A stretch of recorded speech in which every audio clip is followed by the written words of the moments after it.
വഴിയിലൂടെ യാത്ര ചെയ്യുമ്പോൾ ഒരു കാഴ്ച കണ്ടു.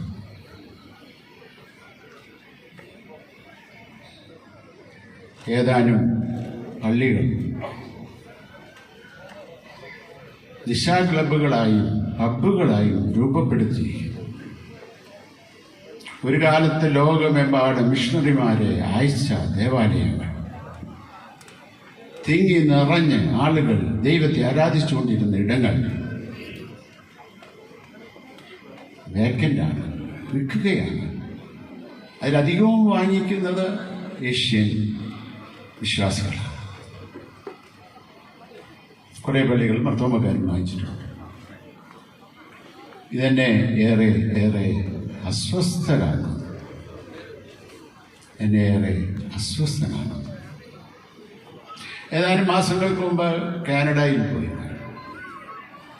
ഞാനൊരു ഏതാനും ദിവസങ്ങൾ ഒരു ആശ്രമത്തിലാണ് താമസം. ഒരു കാത്തലിക് ആശ്രമമാണ്. അവിടുത്തെ ആബട്ട് മലയാളിയാണ്, ചെറുപ്പക്കാരൻ. അദ്ദേഹം മാത്രമേ അവിടെ ചെറുപ്പക്കാരനായിട്ടുള്ളൂ. ബാക്കി എല്ലാവരും തന്നെ പ്രായം കൂടിയവരാണ്. തൊട്ടടുത്ത് വലിയൊരു ദേവാലയമുണ്ട്. വളരെ സങ്കടത്തോടു കൂടെ ആ ആബട്ട് ആചാര്യനോട് പറഞ്ഞു, പിതാവേ, ഈ ദേവാലയം നിറഞ്ഞ് കവിഞ്ഞ് ദൈവത്തെ ആരാധിച്ചുകൊണ്ടിരുന്ന കാലഘട്ടമുണ്ട്. ഇന്ന് വിരലെണ്ണാവുന്ന ആളുകൾ പോലും അവിടെയില്ല. അതുകൊണ്ട് ഇപ്പോൾ ആരാധന ആശ്രമത്തിലെ ഒരു മുറിയിലേക്ക് മാറ്റിയിരിക്കുകയാണ്. ആ ദേവാലയം സംരക്ഷിക്കുന്നതിന് ആവശ്യമായ പണം പോലും സർക്കാർ ഏറ്റെടുത്തിരിക്കുകയാണ്. സർക്കാർ ഇപ്പോൾ ഒരു സർക്കസ് കമ്പനിക്ക് വിറ്റിരിക്കുന്നു. ദൈവമേ, ഇതെന്താണ്? അമ്പരചുംബിയായ ഒരു ദേവാലയം, വലിയ വലിയ ഒരു പള്ളി. ഞാൻ അവിടെ ചെന്നപ്പോൾ അവിടെ കയറി, സ്റ്റെപ്സുകൾ കയറി മുകളിലോട്ട്. അതിൻ്റെ വാതിലുകൾ കണ്ണാടിയാണ്. അതുകൊണ്ട് എനിക്ക് അകത്തോട്ട് നോക്കാനായിട്ട് ഒരു പ്രയാസമില്ല. അവിടെ ട്രപ്പീസിയം പഠിപ്പിക്കുകയാണ്. നിങ്ങൾക്ക് ഞാൻ പറഞ്ഞത് മനസ്സിലാക്കാമെന്ന് വിശ്വസിക്കുന്നു. സർക്കസ് പഠിപ്പിക്കുന്ന ഇടമായിട്ട് തീർത്തിരിക്കുന്നു. എൻ്റെ ഹൃദയം തകർന്നു. ദൈവമേ, ഒരു കാലത്ത് തിങ്ങി നിറഞ്ഞ് ആരാധിച്ചുകൊണ്ടിരുന്ന ഇടം ഇപ്പോൾ സർക്കസ് പഠിപ്പിക്കുന്ന ഇടമായി തീർന്നിരിക്കുന്നുവല്ലോ.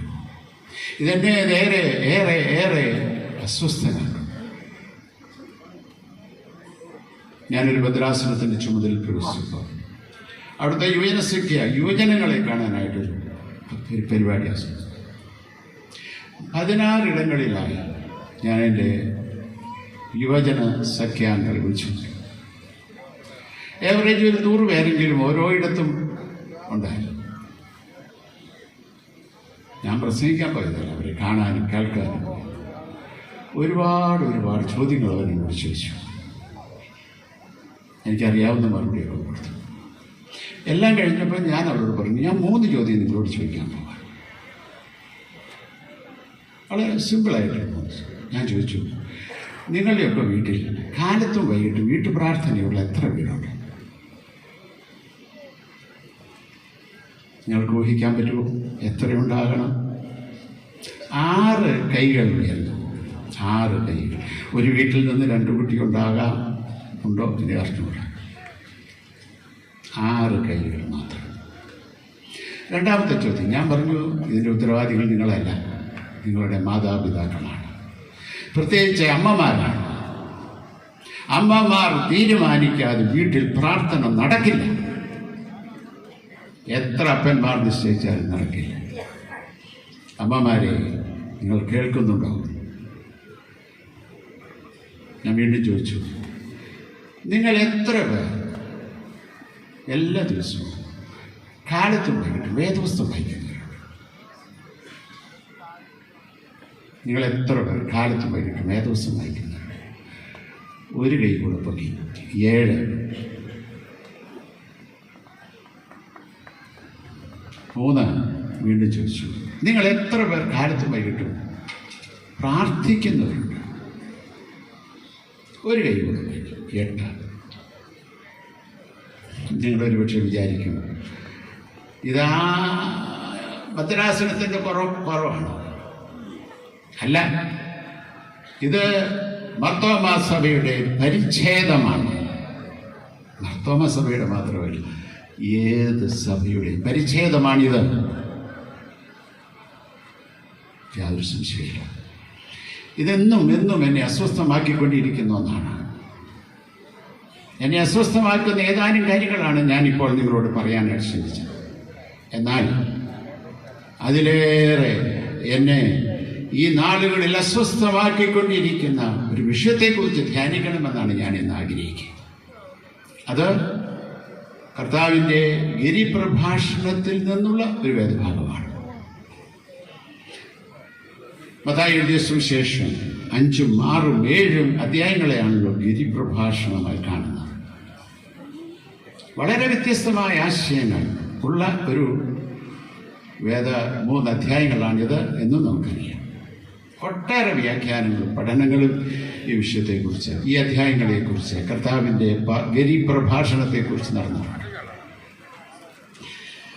ഗിരിപ്രഭാഷണത്തെക്കുറിച്ച് പറയുന്നത് മാഗ്ന കാർട്ട ഓഫ് ക്രിസ്ത്യാനിറ്റി എന്നാണ്. ക്രിസ്തീയ പ്രമാണ രേഖ, ക്രിസ്തീയ ധർമ്മ സംഹിതകളെ കുറിച്ചാണ് അവിടെ പറയുന്നത് എന്നാണ് പഠിതാക്കൾ പറയുന്നത്. സെന്റ് അഗസ്റ്റിൻ പറയുന്നത് ക്രിസ്തീയ ജീവിതത്തിൻ്റെ നിയമങ്ങളാണ് ഈ 3 അധ്യായങ്ങൾ. ടോൾസ്റ്റോയ് പറയുന്നു 5 കൽപ്പനകളാണ് ഇതിലൂടെ കാണുക. 1, കോപിക്കരുത്. 2, ആണയിടരുത്. 3, അഹിംസ പാലിക്കണം. 4, ശത്രുക്കളെ സ്നേഹിക്കണം. 5, ജീവിത വിശുദ്ധി പാലിക്കണം. ഹാൻസ് ക്യൂങ് എന്ന് പറയുന്ന ദൈവശാസ്ത്രജ്ഞൻ പറയുന്നു ഗിരിപ്രഭാഷണത്തിൻ്റെ സത്ത് ഒന്നാണ്. സത്ത ഇതാണ്: ദൈവഹിതം നടക്കട്ടെ. ഇതല്ലാതെ ഗിരിപ്രഭാഷണം ലോകത്തെ ഒരുപാട് മാറ്റിമറിച്ച ഒരു പ്രഭാഷണമാണ്. ഗാന്ധിജിയെ മഹാത്മാഗാന്ധിയാക്കിയ പ്രഭാഷണം, മാർട്ടിൻ ലൂതർ കിങ്ങിനെ ലോകോത്തര നേതാവാക്കിയ പ്രഭാഷണം, നെൽസൺ മണ്ടേലയെ ശക്തനായ വിമോചന നേതാവാക്കിയ പ്രസംഗം. പ്രിയ സ്നേഹിതരെ, 7-ാം അധ്യായത്തിൽ നിന്ന് ഏതാനും ചിന്തകളാണ് നമ്മുടെ ഒരുമിച്ചുള്ള പഠനത്തിനായിട്ട് സ്വീകരിച്ചത്. മത്തായി എഴുതിയ സുവിശേഷം 7-ാം അധ്യായം 21 മുതൽ 21, 22, 23 വാക്യങ്ങൾ. അതാണ് നമ്മുടെ ധ്യാന വിഷയം. മത്തായി എഴുതിയ സുവിശേഷം 7-ാം അധ്യായം 21, 22, 23 എന്ന വാക്യങ്ങൾ. ഇത് എന്നെ ഏറെ അസ്വസ്ഥനാക്കിക്കൊണ്ടിരിക്കുന്നു. ഒരുപാട് പ്രാവശ്യം ഞാൻ ഈ വേദഭാഗം വായിച്ചിട്ടുണ്ട്. എന്നാൽ കഴിഞ്ഞ ഏതാനും ദിവസങ്ങൾക്ക് മുമ്പിൽ വേദഭാഗം വായിച്ചപ്പോൾ അതെന്നെ ഒരുപാട് അസ്വസ്ഥനാക്കി. അസ്വസ്ഥത മാറിയിട്ടില്ല, ഇപ്പോഴും അത് കയറിക്കൊണ്ടാണ് ജീവിക്കുന്നത്. വേദഭാഗം വായിക്കട്ടെ. എന്നോട് കർത്താവേ കർത്താവേ എന്ന് പറയുന്നവൻ ഏവനുമല്ല, സ്വർഗസ്ഥനായ എൻ്റെ പിതാവിൻ്റെ ഇഷ്ടം ചെയ്യുന്നവനത്തെ സ്വർഗരാജ്യത്തിൽ കടക്കുന്നത്. കർത്താവേ കർത്താവേ, നിന്റെ നാമത്തിൽ ഞങ്ങൾ പ്രവചിക്കുകയും ഭൂതങ്ങളെ പുറത്താക്കുകയും നിന്റെ നാമത്തിൽ വളരെ വീര്യപ്രവർത്തികൾ പ്രവർത്തിക്കുകയും ചെയ്തില്ലയോ എന്ന് പലരും ആ നാളിൽ എന്നോട് പറയും. അത് ഞാൻ അവരോട്, ഒരു നാളും നിങ്ങളെ ഞാൻ അറിഞ്ഞിട്ടില്ല. അധർമ്മം പ്രവർത്തിക്കുന്നവരെ എന്നെ വിട്ടു പോകുവിൻ എന്ന് തീർത്ത് പറയും. അധർമ്മം പ്രവർത്തിക്കുന്നവരെ എന്നെ വിട്ടു പോകുവിൻ എന്ന് തീർത്തു പറയും. നമ്മുടെ കർത്താവിൻ്റെ പർവ്വത പ്രസംഗത്തിൻ്റെ അവസാന ഭാഗത്ത് കർത്താവ് ഏറ്റവും ഗൗരവമായി സഭയ്ക്ക് നൽകുന്ന മുന്നറിയിപ്പാണിത്. ഇത് കർത്താവ് അവിശ്വാസികളോടല്ല പറയുന്നത്. മതപരമായ പ്രവർത്തനങ്ങൾ മുൻനിരയിൽ സജീവമായി നിൽക്കുന്നവരാണ്. യേശുവിൻ്റെ നാമത്തിൽ പ്രവചിക്കുന്നവരോട്, യേശുവിൻ്റെ നാമത്തിൽ അത്ഭുത പ്രവർത്തനങ്ങൾ നിർവഹിക്കുന്നവരോട്, യേശുവിൻ്റെ നാമത്തിൽ രോഗികളെ സൗഖ്യമാക്കുന്നവരോട് കർത്താവ് പറയുന്നു, അധർമ്മം പ്രവർത്തിക്കുന്നവരെ എന്നെ വിട്ടു പോകുകയും ഞാൻ ഒരു നാളും നിങ്ങളെ അറിഞ്ഞിട്ടില്ല. മനസ്സിലാക്കണം, വളരെ വളരെ ബുദ്ധിമുട്ടുള്ള ഒരു വേദഭാഗമാണ്. ഈ ഭൂതത്തെ പുറത്താക്കുന്നതും രോഗികളെ സൗഖ്യമാക്കുന്നതും പ്രവചിക്കുന്നതും ഇതൊന്നും പിതാവിൻ്റെ ഇഷ്ടത്തിൽ പെടുന്നതല്ല. ന്യായമായൊരു ചോദ്യമാണത്. എന്നാൽ കർത്താവ് പറയുവാൻ ശ്രമിക്കുന്നത് ഇങ്ങനെയാണെന്നാണ് എൻ്റെ വിശ്വാസം. ഉപരിപ്ലവമായ ആത്മീയതയ്ക്ക് അപ്പുറം കർത്താവ് വേറെ ചിലതൊക്കെ സഭയിൽ നിന്ന് പ്രതീക്ഷിക്കുന്നുവെന്ന് വേണം മനസ്സിലാക്കാൻ. ഉപരിപ്ലവമായ ആത്മീയതയ്ക്കപ്പുറം കർത്താവ് വേറെ ചിലതൊക്കെ പ്രതീക്ഷിക്കുന്നുവെന്ന് വേണം മനസ്സിലാക്കാൻ. ഇത് ആത്മശോധനയ്ക്കുള്ള സമയമാകണം. കർത്താവ് ഇന്നത്തെ സഭയോട് പറയുന്നു, നീ ഏറെ പ്രവചിക്കുന്നുണ്ട്, നീ ഏറെ ഭൂതങ്ങളെ പുറത്താക്കുന്നുണ്ട്, നീ വീര്യപ്രവൃത്തിയേറെ ചെയ്യുന്നുണ്ട്. നിന്റെ ഈ ആത്മീയതയ്ക്ക് ഇതിലപ്പുറം ഒരു മാനമുണ്ട് എന്ന് നീ മനസ്സിലാക്കേണ്ടതുണ്ട്. നിന്റെ ആത്മീയതയ്ക്ക് അപ്പുറം ഒരു മാനമുണ്ട് എന്ന് മനസ്സിലാക്കേണ്ടത്. എന്താണ് ദൈവത്തിൻ്റെ ഇഷ്ടം?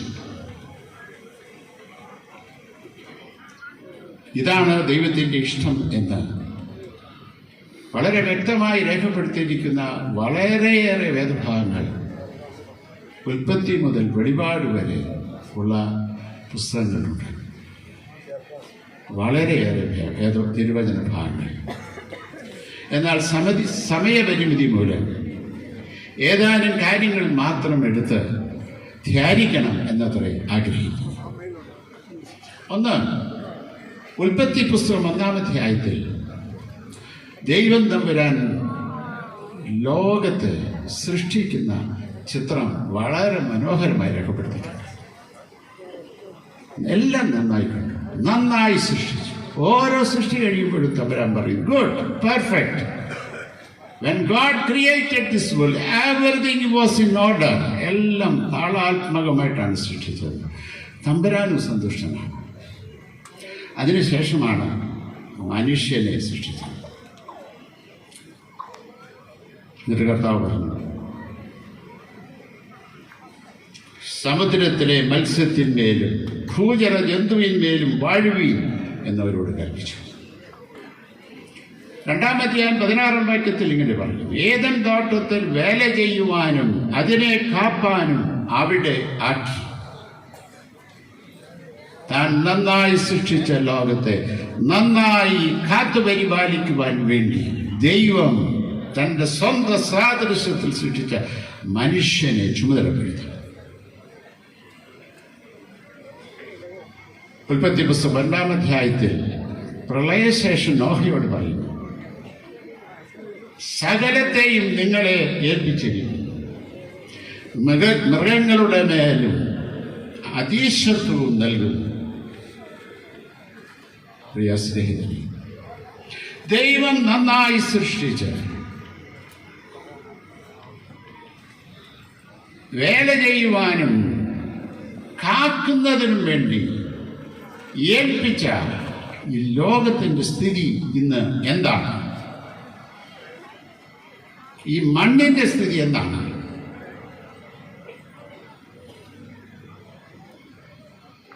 ഇന്ന് മനുഷ്യൻ ദൈവം അവന് കൊടുത്ത സ്വാതന്ത്ര്യത്തെ ദുർവിനിയോഗം ചെയ്ത് വാസയോഗ്യമല്ലാതാക്കി തീർത്തുകൊണ്ടിരിക്കുന്നു എന്ന് പറഞ്ഞാൽ അശുദ്ധിയാണ്. ഇനി വരുന്നൊരു തലമുറയ്ക്ക് ഇവിടെ വാസം സാധ്യമോ എന്ന് ചോദിക്കുന്ന രോദനത്തിന്റെ ശബ്ദം കേൾക്കാൻ നമുക്ക് കഴിയുന്നില്ല. അത്രമാത്രം വിഷലിപ്തമാക്കിയിരിക്കുന്നു ഈ ഭൂമിയെ. ഭൂമിയിൽ പിറന്നു വീഴുന്ന ഒരു കുഞ്ഞ് ഒരൽപ്പം മുലപ്പാലിനായി നാവ് നീട്ടുമ്പോൾ അവരുടെ ഇളം ചുണ്ടിൽ പോലും കലരുന്നത് വിഷമാണ് എന്ന് കണ്ടെത്തിയത് 2022 ഒക്ടോബറിൽ ഇറ്റലിയിലെ റോമിലെ ഗവേഷകരാണ്. മുലപ്പാലിൽ പോലും മൈക്രോ പ്ലാസ്റ്റിക് കലർന്നിരിക്കുന്നുവെന്ന് വളരെ ഭയാനകമായ കണ്ടെത്തലാണ് അവർ നടത്തിയത്. നാം വലിച്ചെറിയുന്ന ഓരോ പ്ലാസ്റ്റിക് കഷ്ണവും നാം തന്നെ തിന്നുകയാണ് എന്ന സത്യം തിരിച്ചറിയുവാൻ നമുക്ക് സാധിക്കാതെ പോകുന്നുണ്ട്. അത് നമ്മുടെ ജീവന് തന്നെ ഭീഷണിയായിട്ട് തീരുന്നുണ്ട്. ദൈവം കാത്തു സൂക്ഷിക്കാനായി ഏൽപ്പിച്ച ജീവജാലങ്ങൾ വംശനാശ ഭീഷണിയിലാണ്. ദൈവം സൃഷ്ടിച്ചാക്കിയവയിൽ 70% ഇന്ന് ലോകത്തിലില്ല. അവർക്ക് വസിക്കുവാൻ യോഗ്യമല്ലാത്തൊരു സ്ഥിതിയിലാണ്. ആരാണ് അതിൻ്റെ ഉത്തരവാദി?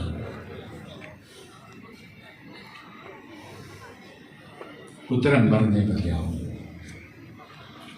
ഉത്തരം പറയുവാൻ നമുക്കല്ലാതെ ആർക്കാണ് സാധിക്കുന്നത്? കാരണം അതിൻ്റെ സകല കാരണവും നമ്മൾ തന്നെയാണ്. ദൈവം നന്നായി സൃഷ്ടിച്ചതിനെ ദൈവം ആഗ്രഹിക്കുന്ന വിധത്തിൽ നന്നായി സൂക്ഷിക്കുവാൻ, പരിപാലിക്കുവാൻ ദൈവം വിശ്വസിച്ച് നമ്മെ ഏൽപ്പിച്ച മൃഗങ്ങളെയും മത്സ്യങ്ങളെയും മറ്റെല്ലാ ജീവജാലങ്ങളെയും കാത്തു പരിപാലിക്കുവാൻ നമ്മെ ഏൽപ്പിച്ചിരിക്കുമ്പോൾ എന്തുകൊണ്ട് അതിന് സാധിക്കുന്നില്ല? ഗർവത്തിൽ പറഞ്ഞാൽ ദൈവത്തിൻ്റെ എക്കോസിസ്റ്റത്തെ ഹനിക്കുന്നതൊന്നും ദൈവ ഇഷ്ടത്തിന് യോജിച്ചതല്ല എന്ന് നാം മനസ്സിലാക്കേണ്ടതുണ്ട്. ദൈവം നന്നായി സൃഷ്ടിച്ച ലോകത്തിൻ്റെ സന്തുലിത നഷ്ടപ്പെടുത്തുന്നത് ഏതും ദൈവത്തിൻ്റെ ഹൃദയത്തെ വേദനിപ്പിക്കുന്നു. അതുകൊണ്ട് തന്നെ our attitude towards God's creation has to be changed. അത് ആത്യന്തികമായി മാറ്റം വരുത്തിയാലേ മതിയാവും. നമ്മുടെ പ്ലാസ്റ്റിക്കിന്റെ ഉപയോഗം കുറയ്ക്കണം. ദൈവം നന്നായി സൂക്ഷിക്കാൻ നമ്മെ ഏൽപ്പിച്ച ഈ ഭൂമിയെ നന്നായി സൂക്ഷിക്കാൻ തക്കവണ്ണം നമുക്ക് സാധിക്കണം. ഇതൊന്നും ആത്മീയതയുടെ ഭാഗമേ അല്ലെന്നുള്ള ചിന്തയാണ് പലപ്പോഴും നമ്മെ ഭരിച്ചിരിക്കുന്നത്. പ്രിയ സ്നേഹിതരെ, ഏതളവിൽ നമുക്കിത് ചെയ്യാനായിട്ടുള്ളൂ? ഞാൻ ഇടവുകളിൽ ചെല്ലുമ്പോൾ അവരോട് പറയാറുണ്ട്, നിങ്ങളുടെ പള്ളിയുടെ അകമൊക്കെ വളരെ സുന്ദരമാണ്, കോമ്പൗണ്ട് സുന്ദരമാണ്. ഇറങ്ങുന്ന സമയത്ത് കാടാണ് എല്ലായിടത്തും. റോഡിലൂടെ യാത്ര ചെയ്യുമ്പോൾ ശ്രദ്ധിച്ചാലറിയാം, റോഡിന്റെ ഇരുഭാഗങ്ങളിലും കാടുകളാണ്. അത് സ്വയം തൊഴിൽ പ്രവർത്തകർക്ക് വേണ്ടി കാത്തിരിക്കുകയാണ്. എന്തേ ഒന്ന് വൃത്തിയാക്കാൻ പറ്റാത്തത്?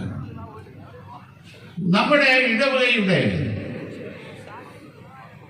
ഒരു 100 മീറ്റർ 2 വശത്ത് വൃത്തിയാക്കി സൂക്ഷിക്കുകയും പച്ചിപ്പോടെ കാത്തു സൂക്ഷിക്കാൻ സാധിച്ചാൽ അത് ദൈവത്തിന്റെ ഹൃദയത്തെ എത്രമാത്രം തണുപ്പിക്കും.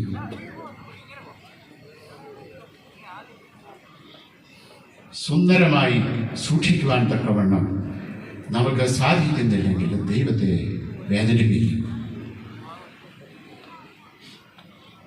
നാം അത് വൃത്തിയായി സൂക്ഷിക്കുന്നത് കാണുമ്പോൾ അടുത്തുള്ളവരും എഴുന്നേൽക്കും, ഉണരും. സുന്ദരമായി ദൈവം സൃഷ്ടിച്ച ലോകത്തെ സുന്ദരമായി പച്ചിപ്പോടെ കാത്തു പരിപാലിപ്പാൻ തക്കവണ്ണം സാധിക്കുമ്പോൾ ദൈവത്തിൻ്റെ ഹൃദയം അത്രമാത്രം തണുപ്പുള്ളതാണ്. കർത്താവ് നമ്മോട് പറയുന്ന ഇതാണ്, എന്നോട് കർത്താവേ കർത്താവേ എന്ന് പറയുന്ന ഏവരുമല്ല അവർ സ്വർഗരാജ്യത്തിൽ പ്രവേശിക്കുന്നത് എൻ്റെ പിതാവിൻ്റെ ഇഷ്ടം അറിഞ്ഞ് പ്രവർത്തിക്കുന്നവരാണ്. ഇതാണ് പിതാവിൻ്റെ ഇഷ്ടം. നന്നായി സൃഷ്ടിച്ച ലോകത്തെ നന്നായി പരിപാലിക്കുവാൻ തക്കവണ്ണം പിതാവ് വിശ്വസിച്ച് നമ്മെ ഏൽപ്പിച്ചിട്ടുണ്ടെങ്കിൽ, അത് നന്നായി സൂക്ഷിക്കുന്നില്ലെങ്കിൽ കർത്താവ് പറയും, നിങ്ങളെ ഒരു നാൾ ഞാൻ അറിയുന്നില്ല. അധർമ്മം പ്രവർത്തിക്കുന്നവരെ എന്നെ വിട്ട് പോകുകയും. ദൈവമേ, ആ ഗതികേട് ഞങ്ങൾക്കുണ്ടാകില്ലേ. 2 ലൂക്കോസ് എഴുതിയ സുവിശേഷം 4-ാം അധ്യായം 18-ഉം 19-ഉം വാക്യങ്ങളിൽ കർത്താവ് നസറേത്ത് പള്ളിയിൽ ചെന്ന് വേദപുസ്തകം എടുത്ത് വായിച്ച സംഭവത്തെക്കുറിച്ച് അവിടെ പ്രതിപാദിക്കുന്നുണ്ട്. കർത്താവ് ഇങ്ങനെയാണ് വായിച്ചത്: ദരിദ്രരോട് സുവിശേഷം അറിയിപ്പാൻ എന്നെ അഭിഷേകം ചെയ്യുകയാൽ അവൻ്റെ ആത്മാവ് എൻ്റെ മേലുണ്ട്. ബദ്ധന്മാർക്ക് വിടുതലും കുരുടന്മാർക്ക് കാഴ്ചയും പ്രസംഗിപ്പാനും പീഡിതരെ വിടുവിച്ച് അയപ്പാനും കർത്താവിൻ്റെ പ്രസാദവർഷം പ്രസംഗിപ്പാനും എന്നെ അയച്ചിരിക്കുന്നു. നസറേത്ത് മാനിഫെസ്റ്റോ എന്നാണ് പറയുക. കർത്താവായി ലോകത്ത് ജീവിച്ചിരുന്നപ്പോൾ എല്ലായ്പ്പോഴും തള്ളപ്പെട്ടവരോടുകൂടിയായിരുന്നു, പാപികളോടുകൂടി, ആർക്കും വേണ്ടാത്തവരോടുകൂടി, ലോകം എഴുതിത്തള്ളിയവരോടുകൂടി. ഒരുപക്ഷെ മനസ്സിലാക്കാനായിട്ട് ബുദ്ധിമുട്ടുണ്ട്. ദൈവത്തിന് തൻ്റെ സൃഷ്ടിയെ തുല്യമായിട്ടല്ലേ കാണാൻ പറ്റുള്ളൂ. ദൈവത്തിന് ഒരു കൂട്ടം ആളുകളുടെ, പ്രത്യേക കൂട്ടം ആളുകളുടെ കൂടെ കൂടാൻ പറ്റുള്ളൂ. കർത്താവിനെ കുറിച്ച് എപ്പോഴും പറയുന്നതാണ് പ്രിഫറൻഷ്യൽ ഓപ്ഷൻ ടുവേർഡ്സ് പുവർ. പാവപ്പെട്ടവരോട്, തള്ളപ്പെട്ടവരോട് പ്രത്യേക സ്നേഹമുണ്ടായിരുന്നു. അത് തന്നെയാണ് യേശുവിനെ കുറിച്ചുള്ള എപ്പോഴുള്ള ക്രിറ്റിസിസം.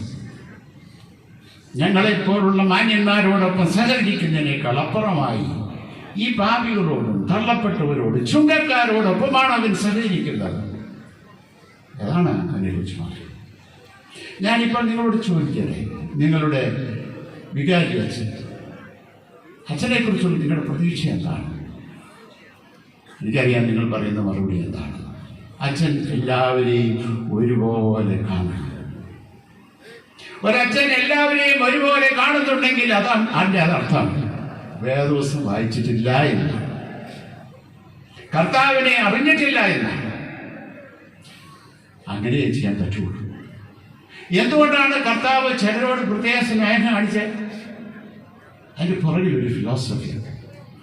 നിങ്ങളുടെ വീട്ടിൽ 2 കുട്ടികളുണ്ടെന്നിരിക്കട്ടെ. ഒരു കുട്ടി വളരെ ആരോഗ്യവാനാണ്, മറ്റേ കുട്ടി ഫിസിക്കലി ഹാൻഡിക്യാപ്റ്റാണ്.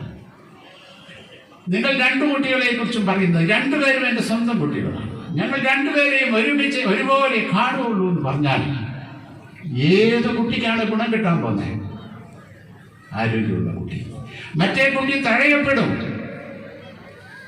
ഞാൻ ഒരു മെഡിക്കൽ കോളേജിൽ വൈസ് പ്രിൻസിപ്പലിൻ്റെ വീട്ടിൽ അച്ഛനായിരുന്ന സ്ഥലത്ത് വിസിറ്റ് ചെയ്യാൻ പറ്റും. അവർക്ക് 2 മക്കളാണ്. മൂത്തവൻ ഹാൻഡിക്യാപ്റ്റാണ്. 2 ക്രച്ചസിലാണ് നടക്കുന്നത്. 2 ക്രച്ചസ്. മറ്റൊരു പ്രശ്നമില്ല. അപ്പം എന്നോട് ചോദിച്ചാൽ എന്താ വേണ്ടത് കുടിക്കാൻ? ഞാൻ വേണ്ടി വെള്ളം കുടിക്കും. ഈ അമ്മ ഒരു മെഡിക്കൽ കോളേജിലെ വൈസ് പ്രിൻസിപ്പളാണ്. അമ്മ ഈ നടക്കാൻ വയ്യാത്ത ഈ കൊച്ചിനോട് പറയും, എടാ 2 ഗ്ലാസ് വെള്ളം എടുക്കണം. അപ്പം മുതൽ ഞാൻ അസ്വസ്ഥനായി. എൻ്റെ ദൈവമേ, ആരോഗ്യമുള്ളൊരു ചെറുക്കൻ അങ്ങ് പുറത്ത് നടക്കാൻ മേലാത്ത ഈ പയ്യനെ കൊണ്ടാണോ ഇത് ചെയ്യുന്നത്? അവൻ ഞെരങ്ങി പോയി ഫ്രിഡ്ജ് തുറന്ന് വെള്ളം എടുത്ത്, അയ്യോ വെള്ളം കുടിക്കാൻ പറ്റുമോ? അപ്പം ഞാൻ പിന്നീട് എൻ്റെ കൂടെ വന്ന് ആളോട് ചോദിച്ചു, എന്തേ വിദ്യാഭ്യാസം ഉണ്ടെന്ന് പറഞ്ഞിട്ട് എന്നാ ഗുണം? അപ്പം പറഞ്ഞു, ഞാനും ഇത് ചോദിച്ചതാണ്. അപ്പോൾ എന്നോട് പറഞ്ഞു, അവൻ ഞരങ്ങി പോയി വെള്ളം എടുത്തു വരുന്നത് കാണുമ്പോൾ എൻ്റെ ഹൃദയം പിടയ്ക്കുന്നില്ലെന്നാണോ വിചാരിച്ചത്? എന്നാൽ അവനും മറ്റവനെ പോലെ തന്നെ എല്ലാം ചെയ്യാൻ സാധിക്കുമെന്നുള്ളത് അവൻ്റെ ഹൃദയത്തിൽ ഉറപ്പിക്കേണ്ടത് എൻ്റെ ഉത്തരവാദിത്വം. അതുകൊണ്ടാണ് അവന് കൂടെ. അതാണ് കർത്താവ് ചെയ്യുന്നത്.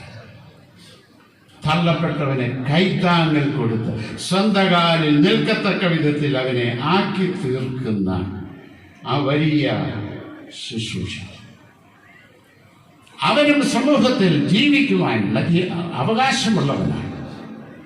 എന്നേക്കാൾ അധികം സുഖസൗകര്യങ്ങളോട് ജീവിക്കുവാൻ തക്കവണ്ണം അവനും അവസരമുണ്ടാക്കി കൊടുക്കണമെങ്കിൽ കൈ താങ്ങണം. അതാണ് യേശുവാഞ്ച, അതാണ് യേശുവിൻ്റെ മനസ്സ്. പലപ്പോഴും നാം ആത്മീയരാണെന്ന് അഭിമാനിക്കുന്നുണ്ടെങ്കിൽ ആ ഉന്നതമായൊരു ദർശനം ഉൾക്കൊള്ളുവാൻ സാധിക്കാതെ പോയിട്ടുണ്ട്. സാധാരണ നാം എപ്പോഴും കേൾക്കുന്നതല്ലേ, പണിക്കാരെ കിട്ടാനില്ല. എപ്പോഴും പറയുന്നത് കേൾക്കാം, ഞങ്ങളുടെ പറമ്പിൽ പണിതെടുത്തവൾ, ഞങ്ങളുടെ അടുക്കളയിൽ ജോലി ചെയ്തിരുന്നവൾ, ഞങ്ങളുടെ വിഴുപ്പഴക്കിയവൾ, അവളിപ്പോൾ അഹങ്കാരിയാണെന്നേ, പണിക്ക് വരുന്നില്ല. അവൾക്കൊരു ചെറിയ ഒരു നല്ല വീടുണ്ടായപ്പോഴത്തേക്കും എന്തൊരു അഹങ്കാരമാണ്. ഞാൻ പറയുന്നത് എന്താണെന്ന് മനസ്സിലായിക്കൊണ്ടാണോ പറയുന്നത്? അവരുടെ മക്കൾ ഇവർ അധ്വാനിച്ച് മക്കളെ പഠിപ്പിച്ചു. മക്കളൊക്കെ ഒരു നിലയിലെത്തിയപ്പോൾ അവർ പറഞ്ഞു, അമ്മേ അപ്പ, ഇത്ര നാൾ നിങ്ങൾ അധ്വാനിച്ചാണ് ഞങ്ങളെ പഠിപ്പിച്ചത്, ഇനി നിങ്ങൾ ജോലിക്ക് പോകണ്ട, ഞങ്ങൾ നോക്കിക്കോളാം അപ്പച്ച. അമ്മേ, അഹങ്കാരമാണോ? നമ്മുടെ സങ്കുചിത മനസ്സുകൊണ്ടാണ് അത് പറയുന്നത്. എൻ്റെ അടുക്കളയിൽ പണിതവരും എൻ്റെ വീട്ടിൽ നിന്ന് ഭക്ഷണം കഴിച്ചവളും അവൾ എന്നേക്കാൾ ഉയർന്നു വരുമ്പോൾ അവൻ്റെ മക്കൾ എൻ്റെ മക്കളേക്കാൾ കൂടുതൽ വിദ്യാഭ്യാസം നേടി ഉന്നത സ്ഥാനങ്ങളിലാകുമ്പോൾ അവർക്ക് വേണ്ടി സ്തോത്രം പറയുവാനും അവരോടൊപ്പം സന്തോഷിക്കാനും സാധിക്കുന്നില്ല എങ്കിൽ ആത്മീയതയാണോ? ഞങ്ങൾ ഭൂതത്തെ പുറത്താക്കിയെന്നും ഞങ്ങൾ പ്രവചിക്കുന്നവരാണെന്നും അത്ഭുതങ്ങളെ പ്രവർത്തിച്ചിരിക്കുന്നു എന്ന് പറഞ്ഞിട്ടെന്ത് ഗുണം? കർത്താവ് പറയുന്നു, അതിലപ്പുറമായ ഒരു ആത്മീയതയുണ്ട്. എൻ്റെ പിതാവിൻ്റെ ഇഷ്ടം ചെയ്യുന്നു, അതനുസരിച്ച് പ്രവർത്തിക്കുന്നവരാണ് ദൈവരാജ്യത്തിൽ പ്രവേശിക്കുന്നതെന്ന് കർത്താവ് പറയുന്നു. നിന്നെ ഞാൻ അറിഞ്ഞിട്ടില്ല, അധർമ്മം പ്രവർത്തിക്കുന്നവരെ എന്നെ വിട്ടു പോകുകയും. എന്തൊരു ഹൃദയഭേദകമായ മറുപടിയാണ്. അഭിമന്യ ഭാഗ്യസ്മരണീയ ക്രിസ്തോസത്തിന്മേൽ ഞാനൊരു പാഠം പഠിച്ചു. ഞാൻ UNSCൻ്റെ പ്രസിഡൻ്റായിരിക്കുന്നു. അന്നാണ് 60 വർഷം പൂർത്തീകരിക്കുന്നത്. വലിയ ആഘോഷം. 60 കുട്ടികളെ വിവാഹം കഴിപ്പിക്കണമെന്ന് തീരുമാനിച്ചു. അത് 6 ഭദ്രാസനങ്ങളിലായി 10 കുട്ടികൾ വീതമുള്ള സമൂഹ വിവാഹം തിരുവനന്തപുരം മുതൽ ആരംഭിച്ചു. അടൂരായിരുന്ന സമയത്ത് അടൂർ നടത്തി. എല്ലാ ഭദ്രാസനങ്ങളിലും കേമമായി വിവാഹം നടത്തി. ക്രിസ്തോസം തിരുമേനി മാത്രമായിരുന്നു. ഞാനും സെക്രട്ടറി അച്ഛനും കൂടെ തിരുമേനിയെ കാണാൻ പോയി. അപ്പോൾ തിരുമേനി ചോദിച്ചു, നിങ്ങൾ എത്ര പിള്ളേർ കേട്ടില്ല? 10. ആ പണം എന്നെ ഏൽപ്പിച്ചോ, ഞാൻ കെട്ടിച്ചോളാം. അതുകൊണ്ട് ഞങ്ങൾ തൃപ്തരല്ലല്ലോ, ഞങ്ങൾക്ക് സമൂഹഭാഗം വേണ്ടേ? സമൂഹഭാഗം നടത്തിയാൽ എന്താണ് ഗുണം? ഇവർ 20 പേരെയും മുമ്പിൽ നിർത്തി ഞങ്ങൾക്ക് പ്രസിഡന്റിനും സെക്രട്ടറിക്കും മറ്റുള്ള യുവജന സഖ്യാംഗങ്ങൾക്കും മറ്റും ചുറ്റും നിന്നൊരു ഫോട്ടോ എടുക്കണ്ടേ? യുവദീപത്തിലിടണ്ടേ? പറ്റിയ പേപ്പറിൽ അദ്ദേഹം ചോദിച്ചു, ഇവർ സമൂഹ വിഭാഗത്തിന് നിന്ന് തരുന്നത് എന്തുകൊണ്ടാണ്? ഞാൻ പറഞ്ഞു, കാണാനില്ലാത്ത പാവപ്പെട്ടവരായിരുന്നു. ഉടനെ തിരുമനസ്സുകൊണ്ട് പറഞ്ഞത്, ദാരിദ്ര്യത്തെ ചൂഷണം ചെയ്യാൻ ഞാനില്ല. എൻ്റെ ദൈവമേ, ഞാനിങ്ങനെ സ്തംഭിച്ച് അവിടെ ഇരുന്നു. എത്ര വലിയ തമ്പുരാന്റെ ഹൃദയം കൃത്യമായി അറിഞ്ഞുകൊണ്ടുള്ള പ്രഖ്യാപനം. ദാരിദ്ര്യത്തെ ചൂഷണം ചെയ്യാൻ ഞാനില്ല. നാം ഇപ്പോഴും ചാരിറ്റിക്കാരായിട്ട് ജീവിക്കുന്നവരാണ്. നമ്മുടെ സുവിശേഷ വേല ഇപ്പോൾ കിറ്റ് കൊടുക്കുന്നവർ. കിറ്റ് കൊടുക്കുമ്പോൾ എല്ലാവരും വിളിച്ചു വരുത്തും, വരി വരിയായി നിൽക്കണം. എന്നിട്ട് നമ്മളിങ്ങനെ ഓരോരുത്തർക്കും കിറ്റ് കൊടുക്കും, ഫോട്ടോ എടുക്കും. സ്കൂൾ തുറക്കുന്ന സമയത്ത് എല്ലാ പള്ളികളിലുമുണ്ട് കിറ്റ് കൊടുക്കുക, ആ ഫോട്ടോ എടുക്കും. ഇനി വീട് വെച്ചു കൊടുത്താലോ? അത് തന്നെയാണ്. ഈ പാവപ്പെട്ട മനുഷ്യൻ വരണം, അവർ വലിയ മീറ്റിംഗ് കൂടും. എന്നിട്ട് ഈ പാവപ്പെട്ട മനുഷ്യൻ്റെ പേര് വിളിച്ചു അവനിങ്ങനെ വരുമ്പോൾ ഇങ്ങനെ കൊടുക്കും ഫോട്ടോ. പ്രിയ സ്നേഹിതരെ, അവനും ഒരു വ്യക്തിത്വമുള്ളവനാണെന്നും അവനൊരു മാന്യതയുണ്ടെന്നും അവനും ദൈവത്തിൻ്റെ മകനാണെന്നും കാണുവാനും മനസ്സിലാക്കുവാനും എന്തുകൊണ്ടാണ് നമുക്ക് സാധ്യമാകാതെ പോകുന്നത്? നമ്മുടെ ആത്മീയതയെക്കുറിച്ചുള്ള ദർശനത്തിൽ മാറ്റം വരുത്തണമെന്ന് കർത്താവ് വീണ്ടും വീണ്ടും നമ്മെ ഓർമ്മിപ്പിച്ചുകൊണ്ടിരിക്കുന്നു. കർത്താവേ കർത്താവേ കർത്താവേ എന്ന് പറയുന്ന ഏവരുമല്ല എൻ്റെ പിതാവിൻ്റെ ഇഷ്ടമറിഞ്ഞ് പ്രവർത്തിക്കുന്നവരത്രേ ദൈവരാജ്യത്തിൻ്റെ അവകാശികളായി തീരുന്നു. കർത്താവെ, ഞങ്ങൾ ഭൂതത്തെ പുറത്താക്കി, നിന്റെ നാമത്തിൽ ഭൂതത്തെ പുറത്താക്കിയല്ലോ, പ്രവചിച്ചല്ലോ, വീര്യപ്രവൃത്തി ചെയ്തല്ലോ. കർത്താവ് മറുപടി നൽകുന്നു, നിങ്ങളെ ഒരു ഞാളും ഞാൻ അറിഞ്ഞു. അധർമ്മം പ്രവർത്തിക്കുന്നവരെ എന്നെ വിട്ട് പോകുകയും. തമ്പുരാന്റെ ഹൃദയം അറിയണം. ദാരിദ്ര്യത്തോടും ദരിദ്രനോടുമുള്ള മനോഭാവത്തിൽ മാറ്റം വരുത്താത്തിടത്തോളം കാലം എന്ത് ചെയ്തിട്ടും നീ 10 വീട് വെച്ചു കൊടുത്താലും തമ്പുരാൻ പറയുന്നു, അധർമ്മം പ്രവർത്തിക്കുന്നവനെ നിന്നെ ഞാൻ ഒരു നാളും അറിഞ്ഞിട്ടില്ല എന്ന്. 3,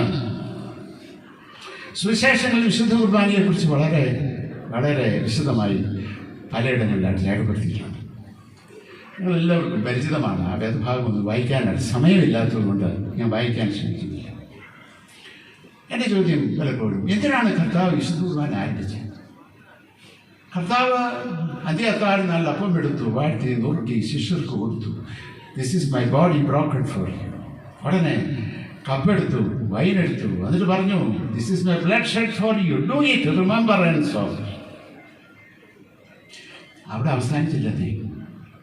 കർത്താവ് ഉടനെ എഴുന്നേറ്റു, ശിഷ്യന്മാരുടെ കാലുകൾ കഴുകുവാൻ ആരംഭിച്ചു. എന്നിട്ട് പറഞ്ഞു, I have set an example for you, do it remembrance of. എൻ്റെ ഓർമ്മയ്ക്കായി ഇത് ചെയ്യും. എന്താണ്, എന്തിനു വേണ്ടിയാണ് കർത്താവ് വിശുദ്ധ കുർബാന ആരംഭിച്ചത്? കർത്താവ് ലോകത്ത് ജീവിച്ചിരുന്നപ്പോൾ കർത്താവ് ശിഷ്യർക്ക് ഒരു ജീവിതശൈലിയെക്കുറിച്ച് പഠിപ്പിച്ചിട്ടുണ്ട്. സബദി മക്കളുടെ അമ്മ വന്ന് പറഞ്ഞപ്പോൾ, ഇടത്തും വലത്തും ഇരുത്തണമെന്ന് ആവശ്യപ്പെട്ടപ്പോൾ കർത്താവ് പറഞ്ഞു, മനുഷ്യപുത്രൻ ശുശ്രൂഷ ചെയ്യിപ്പാനല്ല ശുശ്രൂഷിക്കാനും അനേകർക്ക് വേണ്ടി തൻ്റെ ജീവനെ മറുവിലയായി കൊടുപ്പാനും അത്രേ വന്നത്. ഞാൻ കുടിപ്പാനിരിക്കുന്ന പാനപാത്രം കുടിപ്പാൻ കഴിയുമോ ചോദിക്കുന്നു. വേറെ ഒരിടത്ത് കർത്താവ് പറയുന്നു, നോക്ക്, കാക്കയെ നോക്ക്, കുറുനരിയെ നോക്ക്, മനുഷ്യപുത്രനോ തലയായി പനെടുക്കില്ല. ആരെങ്കിലും എൻ്റെ പുറകെ വരുവാൻ താല്പര്യപ്പെടുന്നുവെങ്കിൽ തന്നെത്താൻ ത്യജിച്ച് കുരിശെടുത്ത് പോന്നോണം. അത് ഊട്ടി ഉറപ്പിക്കുന്നതാണ് വിശുദ്ധ കുർബാന ശുശ്രൂഷ. അതൊരു ജീവിത ശൈലിയെക്കുറിച്ചാണ് കർത്താവ് പറയാനാണ് ശ്രമിക്കുന്നത്. എന്താണ് ജീവിതശൈലിയുടെ പേര്? യുക്കാരിസ്റ്റിക് ലൈഫ് സ്റ്റൈൽ എന്നാണ് അതിൻ്റെ പേര്. കുർബാന ജീവിതശൈലി. വിശുദ്ധ കുർബാന ശുശ്രൂഷയിൽ എവിടെയൊക്കെ ഒരു അച്ഛനുണ്ടോ, എപ്പോഴുണ്ടോ, ഉടനെ നാം തിരുമേശയ്ക്ക് ചുറ്റുമാണ് കൂടുക. തിരുമേശയിൽ സംബന്ധിക്കുമ്പോൾ എന്താണ് കർത്താവ് നമ്മെ ഓർമ്മിപ്പിക്കുന്നത്? കർത്താവ് ഓർമ്മിപ്പിക്കുന്നത് ഒരു ജീവിത ശൈലിയെ കുറിച്ചാണ്. ഒരു ക്രിസ്ത്യാനിയുടെ ജീവിതശൈലി എന്താകണമെന്നതിനെ കുറിച്ചാണ്. നമുക്ക് എല്ലായ്പ്പോഴും അറിയാം, there is always a tension between the values of the world and the values of the kingdom of God. Values of the world is always power, pleasure, prosperity. Values of the kingdom of God is always service, suffering, sacrifice. ഇത് മാത്രമല്ല എന്നോട് ബന്ധപ്പെട്ട അല്ല. ഭയങ്കര ടെൻഷനാണ്. കർത്താവ് നമ്മിൽ നിന്ന് പ്രതീക്ഷിക്കുന്ന ജീവിത ശൈലിയുണ്ടാകും. എന്താണെന്നറിയാമോ? ഇത് തന്നെയാണ് കർത്താവിൻ്റെ ജീവിതശൈലി. കർത്താവ് ലോകത്ത് ജീവിച്ചിരുന്നപ്പോൾ എങ്ങനെ ജീവിച്ചുവോ, എന്ത് പിൻപറ്റിയോ അത് മാത്രമാകണം. എന്താണത്? We are called to serve, suffer and sacrifice. നാം വിളിക്കപ്പെട്ടിരിക്കുന്നത് ശുശ്രൂഷിക്കാൻ, കഷ്ടതയനുഭവിക്കുവാൻ, ജീവൻ പോലും പണയപ്പെടുത്തുവാൻ. പലപ്പോഴും നമുക്കത് ഉൾക്കൊള്ളാനായിട്ട് സാധിക്കും. ഇതാണ് ക്രിസ്ത്യൻ ലൈഫ് സ്റ്റൈൽ.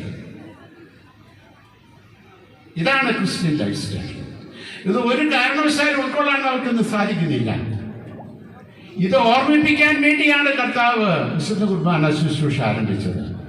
ഓരോ പ്രാവശ്യവും നാം ദേവാലയത്തിൽ ചെല്ലുമ്പോൾ, തിരുമേശയിൽ സംബന്ധിക്കുമ്പോൾ കർത്താവ് നമ്മെ ഓർമ്മിപ്പിക്കുന്നത് ഇതാണ്.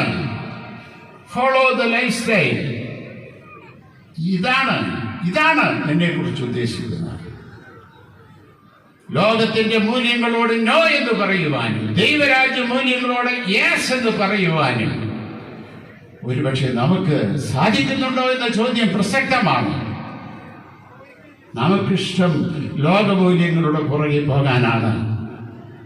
ഇന്നത്തെ പരീക്ഷ ലോകമൂല്യങ്ങളെ മാമോദീസ മുക്കി അത് ദൈവരാജ്യ മൂല്യമാണെന്ന് പഠിപ്പിക്കുന്ന ഇടത്താണ് നാം ജീവിക്കുന്നത്. ഇല്ല, അങ്ങനെ മാമോദീസ മുക്കിയാൽ ശരിയാവുന്നതല്ല. കർത്താവ് ആഗ്രഹിക്കുന്നത് ഈ ജീവിതശൈലി പിൻപറ്റുവാനാണ്.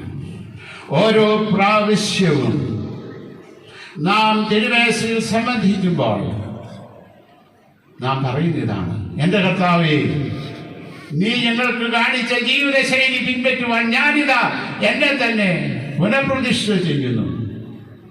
ഓരോ കുമ്പസാര പ്രാർത്ഥനയിലും നാം സംബന്ധിക്കുമ്പോൾ നാം പറയുന്നതാണ്, എൻ്റെ തമ്പുരാനെ, നീ ആഗ്രഹിക്കുന്ന വിധത്തിൽ വീഴുവാൻ എനിക്ക് സാധിക്കാതെ പോയി. തമ്പുരാനെ ക്ഷമിക്കണമേ, ഞാനിതാ വീണ്ടും നിന്റെ ഇഷ്ടത്തിന് അനുസരണമായ വിധത്തിൽ ജീവിക്കുവാനായി എന്നെ തന്നെ പുനഃപ്രതിഷ്ഠ ചെയ്യും. കർത്താവിൽ വാത്സല്യമുള്ളവരെ, ഇത് തന്നെയല്ലേ കർത്താവ് ഇപ്പോൾ നമ്മോട് ചോദിക്കുന്നത്? എന്നോട് കർത്താവേ കർത്താവേ എന്ന് പറയുന്ന ഏവരുമല്ല, എൻ്റെ പിതാവിൻ്റെ ഇഷ്ടം ചെയ്യുന്നവരാണ് ദൈവരാജ്യത്തിൽ പ്രവേശിക്കുന്നത്. കർത്താവേ, ഞങ്ങൾ നിന്റെ നാമത്തിൽ ഭൂതത്തെ പുറത്താക്കിയില്ലേ? നിന്റെ നാമത്തിൽ രോഗികളെ സൗഖ്യമാക്കിയില്ലേ? അത്ഭുത പ്രവർത്തനം ചെയ്തില്ലേ? കർത്താവ് പറയുന്നു, ഒരു നാൾ നിന്നെ അറിഞ്ഞിട്ടില്ല. അധർമ്മം പ്രവർത്തിക്കുന്നവരെ എന്നെ വിട്ടു പോകുകയും. കർത്താവ് ആഗ്രഹിക്കുന്ന ജീവിതശൈലി പിൻപറ്റുവാനുള്ള ആഹ്വാനം കർത്താവ് നമുക്ക് നൽകുന്നു. 4 എഫേസ്യർക്ക് എഴുതിയ ലേഖനം 5-ാം അധ്യായം 17 മുതലുള്ള വാക്യങ്ങൾ ഇങ്ങനെ വായിക്കുന്നു. കർത്താവിൻ്റെ ഇഷ്ടം ഇന്നതെന്ന് ഗ്രഹിച്ചുകൊള്ളുകയും വീഞ്ഞു കുടിച്ച് മത്തരാകരുത്, അതിനാൽ ദുർനടപ്പ് ഉണ്ടാകുമല്ലോ. ആത്മാവ് നിറഞ്ഞവരായി സ്തുതികളായും നമ്മുടെ കർത്താവായ യേശുക്രിസ്തുവിൻ്റെ നാമത്തിൽ ദൈവവും പിതാവുമായവന് എല്ലായ്പ്പോഴും എല്ലാറ്റിനു വേണ്ടിയും സ്തോത്രം ചെയ്തുകൊള്ളുകയും ക്രിസ്തുവിൻ്റെ ഭയത്തിൽ അന്യോന്യം കീഴ്പ്പെട്ടിരിക്കുന്നു. എല്ലാ കാലത്തും മദ്യപാനം ദോഷത്തിന് കാരണമായി തീർന്നിട്ടേ ഉള്ളൂ. മദ്യം, മയക്കുമരുന്ന് ഉപയോഗം ഇത് ഏറെ ഇന്ന് വർദ്ധിക്കുന്നു. വീഞ്ഞു കുടിച്ച് മത്തരാകരെന്ന് കർത്താവ് പറഞ്ഞപ്പോൾ എല്ലാ ആസക്തികളെ കുറിച്ചുമാണ് കർത്താവ് പറയാനായിട്ട് ശ്രമിക്കുന്നത്. എന്താണ് ആസക്തി? ഒരു വസ്തുവിനോടുള്ള അമിതമായ ആഗ്രഹവും അതിനോടുള്ള വിധേയത്വവുമാണ് ആസക്തി എന്ന് പറയുന്നത്. സമ്പത്തിനോട് ആസക്തിയുള്ളവരുണ്ട്, അധികാരത്തോട് ആസക്തിയുള്ളവരുണ്ട്, മദ്യത്തിനും മയക്കുമരുന്നിനും ആസക്തിയുള്ളവരുണ്ട്, സ്ഥാനമാനങ്ങളോട് ആസക്തിയുള്ളവരുണ്ട്. എല്ലാ ആസക്തികളും ആത്യന്തികമായി മരണഹേതുവാകും. ഇത് 3 തലത്തിലാണ് നമ്മെ ബാധിക്കുക. ഒന്ന് ആത്മീയമായ മരണം. കൊരിന്ത്യർക്ക് എഴുതിയ 1 കൊരിന്ത്യർ 3-ാം അധ്യായത്തിൽ പറയുന്നു, നമ്മുടെ ശരീരം ദൈവത്തിന്റെ മന്ദിരമാണ്, നാം ദൈവം വസിക്കുന്ന ആലയമാണ്. ദൈവത്തിന്റെ മന്ദിരം നശിപ്പിക്കുന്നവനെ ദൈവം നശിപ്പിക്കും. ആത്മീക മരണം ധാർമ്മിക മരണത്തിലേക്ക് നയിക്കും. ബെർട്രാൻ റസ്സൽ പറയുന്നു, എല്ലാ തിന്മകളുടെയും അടിവേരുകൾ പരിശോധിച്ചാൽ അവയെല്ലാം ചെന്നെത്തുന്നത് ലഹരിയുടെ ആസക്തിയിലാണ്. ഈ ദേശത്ത് നടക്കുന്ന കുറ്റകൃത്യങ്ങൾ ഏകദേശം 50% ലഹരിയുടെ ഉപയോഗത്തിൽ സംഭവിക്കുന്നതാണ്. ഈ ആസക്തി ശാരീരികമായ മരണത്തിലേക്കാണ് നയിക്കുന്നത്. ലഹരി പദാർത്ഥ ഉപയോഗം മനുഷ്യനെ മാറാരോഗത്തിനും കടക്കെണിക്കും ആത്മഹത്യക്കും വാഹന അപകടത്തിനും കാരണമായിത്തീരുന്നു. അപകടങ്ങളിൽ 60% ലഹരി പദാർത്ഥങ്ങളുടെ ഉപയോഗത്തിലാണ് സംഭവിക്കുന്നത്. നാം ഈ ആസക്തിക്ക് അധീനരായിട്ട് തീരുന്നുണ്ടാവും, അഥവാ അവയെ അതിജീവിക്കുവാൻ തക്കവണ്ണം സാധിക്കുന്നുണ്ടാവും. കർത്താവിന്റെ ഇഷ്ടം ഇതാകുന്നു എന്ന് കർത്താവ് വളരെ കൃത്യമായിട്ട് നമ്മോട് പറയുമ്പോൾ പോലും നാം ഇവയ്ക്ക് അടിമകളാണ്. ഒരു വീട് കൂദാശയ്ക്ക് ചെന്നാൽ എല്ലായിടത്തും അല്ല, കൂദാശ ശുശ്രൂഷ ആദ്യോടന്തം ഈ ഭവനം കർത്താവിന് വേണ്ടി സമർപ്പിച്ചിരിക്കുന്നു എന്ന് പറയുന്നതാണ്. വീട്ടുകാർ മുഴുവൻ പറയും, കൂടിയിരിക്കുന്നവരും അച്ഛന്മാർ പ്രാർത്ഥിക്കുമ്പോൾ ആമേൻ ആമേൻ ആമേൻ. ഈ കൂദാശ കഴിഞ്ഞാൽ അച്ഛനെയും മെത്രാനും ഒക്കെ ഉണ്ടെങ്കിൽ യാത്രയേക്കാൻ ഒരു തിരക്കുണ്ട്. ആദ്യമൊക്കെ ഞാൻ വിചാരിച്ചു ഞങ്ങളോട് സ്നേഹം കൊണ്ടാണ്, തിരക്ക് ഉള്ളവരാണല്ലോ പോയിക്കോട്ടെ എന്ന് വെച്ചിട്ടാണ്. അല്ല എന്ന് പിന്നീടാണ് മനസ്സിലായത്. ഇനിയാണ് കൂദാശ തുടങ്ങാൻ പോകുന്നത്. അതിന് അച്ഛനെ നിർത്താൻ പറ്റത്തില്ല. അച്ഛന്റെ സാന്നിധ്യത്തിൽ പോലും ചെയ്യുവാൻ ധൈര്യപ്പെടാത്തത് ചെയ്യുവാനുള്ള തൻ്റെ ഇടം ഈ നസ്രാണിക്കല്ലാതെ ഒരു ആർക്കുണ്ട്. അതാ ഇടയ്ക്കിടയ്ക്ക് ഇടി കിട്ടുന്നത്. കിട്ടണം, കിട്ടിയാലേ നന്നാവും. ഇന്ന് വിവാഹ സദ്യകളിൽ അച്ഛന്മാർ പറയുന്നതാണ്, അച്ഛന്മാരെ കൊണ്ട് പാപം ചെയ്യിപ്പിക്കുന്ന ഇടങ്ങളായിട്ട് തീരുന്നുണ്ട് പല സ്ഥലങ്ങളിൽ. വിവാഹ സദ്യകളിൽ പരസ്യമായിട്ടും രഹസ്യമായിട്ടും മദ്യം വിളമ്പുന്നുണ്ട്. അച്ഛന്മാർ പ്രാർത്ഥിക്കുകയാണ്. എന്തിനു വേണ്ടി? ഈ ഭക്ഷണത്തിന് വേണ്ടി, എല്ലാത്തിനും വേണ്ടി. ഈ മഹാപാതകം ചെയ്യുവാൻ ധൈര്യപ്പെടരുത്. കർത്താവ് പറയുന്നു, നിന്നെ അധർമ്മം പ്രവർത്തിക്കുന്നവനെ നിന്നെ ഞാൻ അറിയുന്നില്ല. ഒരു കാരണവശാലും ഇത് കേൾക്കാനിടയാകരുത്. ഇത് ലാഘവമായി എടുക്കരുത്, വളരെ സീരിയസ് ആയിട്ട് എടുക്കണം. എന്റെ ഭവനത്തിൽ മദ്യം കയറിയില്ല, കുടിക്കാനും കുടിപ്പിക്കുവാനും ഞാൻ കാരണക്കാരനാകില്ല. സമയമില്ലാത്തതുകൊണ്ട് ഞാൻ പെട്ടെന്ന് പറഞ്ഞു അവസാനിപ്പിക്കട്ടെ. 1 തെസ്സലോനിക്കർ 4-ാം അധ്യായം 3-ാം വാക്യത്തിൽ ദൈവത്തിന്റെ ഇഷ്ടമോ നിങ്ങളുടെ ശുദ്ധീകരണം തന്നെ. ദൈവത്തിന്റെ ഇഷ്ടമോ നിങ്ങളുടെ ശുദ്ധീകരണം തന്നെ. യോശുവ 3-ാം അധ്യായം 5-ാം വാക്യത്തിൽ ഇങ്ങനെ പറയും, ശുദ്ധീകരണം കൂടാതെ ആർക്കും ദൈവത്തെ കാണുവാൻ സാധ്യമല്ല. യോശുവ 7-ാം അധ്യായത്തിൽ ഇസ്രായേൽ മക്കൾ ഹായ് പട്ടണം പിടിക്കാൻ പോകുന്ന യുദ്ധത്തിന് വേണ്ടി പോകുന്ന ഒരു ചിത്രമുണ്ട്. അതിന് മുമ്പിലുള്ള ചരിത്രം കൂടെ പറഞ്ഞെങ്കിൽ മനസ്സിലാവും. യോശുവ യെരിഹോ പട്ടണം പിടിച്ചപ്പോൾ അവരോട് പറഞ്ഞു, ശബദാർപ്പിതമായ ഒരു വസ്തു എടുക്കരുത്. ചിലർ എടുത്തു, അവരുടെ പാർപ്പിടത്തെ അശുദ്ധമാക്കി. നാടിനെ അശുദ്ധമാക്കി.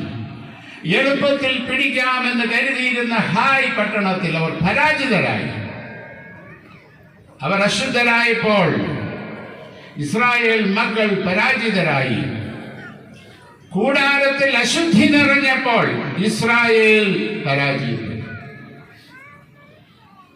കുടുംബത്തിന്റെ ശുദ്ധീകരണം ഏറെ ആവശ്യം. ഇന്ന് ഞാൻ അടുത്ത കാലത്ത് ഞാൻ ചുമതലയുള്ള ഭദ്രാസനത്തിലെ സീനിയർ റിട്ടയർ ചെയ്ത അച്ഛന്മാർക്കാണ്. അവരോട് ചോദിച്ചു, നിങ്ങളുടെ അഭിപ്രായം എന്താണ്? നിങ്ങൾക്ക് എന്നോട് എന്തെങ്കിലും പ്രത്യേകിച്ച് പറയാനുണ്ടോ? അവർ പറഞ്ഞു, അന്ധവിശ്വാസം വർദ്ധിച്ചുകൊണ്ടിരിക്കുന്നു തിരുമേനി ഈ സഭയിൽ. ഞാൻ പറഞ്ഞു, എന്താണ് അച്ഛാ അന്ന് എനിക്ക് മനസ്സിലായില്ലല്ലോ. അച്ഛൻ പറഞ്ഞു, ഒന്ന് രണ്ട് കാര്യങ്ങൾ. ഇവിടെ ഇരിക്കുന്ന ആളുകളുടെ കൈകളിലും കാലുകളിലും മറ്റിടങ്ങളിലുമുണ്ടോ എനിക്കറിഞ്ഞൂടെ കെട്ടുകളുണ്ട്. ഉണ്ടോ? ഞാനിത് ഒരു ഒരു ഉണർവ് യോഗത്തിൽ പ്രസംഗിച്ചു കൊണ്ടിരുന്നപ്പോൾ മുൻപിലിരുന്ന സ്ത്രീ കാല് ഇങ്ങനെ വലിച്ചു. അവളുടെ കാലിൽ കെട്ട് അന്ധവിശ്വാസത്തിന്റെ കൂടായി തീർന്നിരിക്കുന്നുവോ? എന്റെ കാലിന്റെ പ്രകാശം എന്റെ കർത്താവാണെന്ന് ഉറയ്ക്കുവാൻ സാധ്യമല്ലാത്തത് കൊണ്ടല്ലേ വെറുതെ കയറി കെട്ടിക്കൊണ്ട് നടക്കുന്നത്? അന്ധവിശ്വാസത്തിന്റെ കൂടെ എന്തെല്ലാം ആണെന്നുള്ളതിനെ കുറിച്ച് ഞാനൊരു വീടിന്റെ കല്ലിടാൻ പോയി. വലിയ ഒരു മൾട്ടി സ്റ്റോറി ബിൽഡിംഗ്. അവിടെ ചെന്നപ്പോൾ കല്ലെടുത്ത് വെച്ചിട്ടുണ്ട്, പ്രാർത്ഥിക്കുന്നു. ഞാൻ നോക്കുമ്പോൾ കുഴി കാണാനില്ല.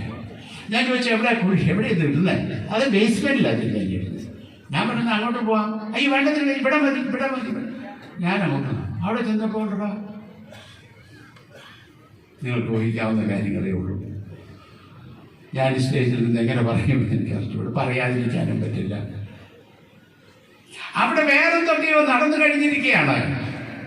അതിന്റെ മുകളിലാണ് ഞാൻ കൊണ്ടുപോയി കല്ലിടേണ്ടത്. കല്ലിടണമെന്ന് അവർക്ക് നിർബന്ധമില്ല. ഞാൻ ഒന്ന് പ്രാർത്ഥിച്ചിട്ട് കല്ല് കൊടുത്താൽ മതി, അവരങ്ങ് ഇട്ടുകൊടുക്കും.